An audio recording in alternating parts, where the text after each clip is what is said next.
Hello everyone, welcome to Mission Assam Prostuti YouTube channel. আজি আপোনালোকলৈ লৈ আহিছো office of the director of secondary education আসামে publish কৰা এখন নোটিফিকেশন। এই নোটিফিকেশন অনুসৰি যি সকল ক্যান্ডিডেটে জিটি আৰু পিজিটি পোষ্টৰ কাৰণে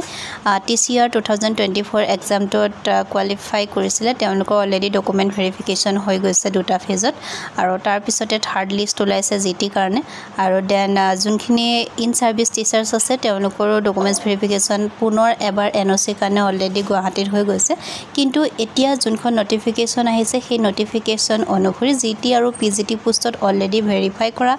ডকুমেন্টছ কিছুমানত অলপ খেলিমেলি উদ্ভৱ হৈছে বুলি কৈছে তাৰ কাৰণে তেওঁলোকে ৰিভেৰিফিকেশন বা ফাৰ্ডাৰ ভেৰিফিকেশনৰ কাৰণে আকৌ কাহিলিপাৰা ডিএসসি অফিচত তেওঁলোকক মতা হৈছে আৰু কোন সকল ক্যান্ডিডেটক মতা হ'ব তাৰ কাৰণে 13 সেপ্টেম্বৰ 11 AM পুনৰ এখন এডমিট কাৰ্ড উপলব্ধ হ'ব গতিকে আপোনালোকে তাতে চেক কৰি ল'ব। Thank U.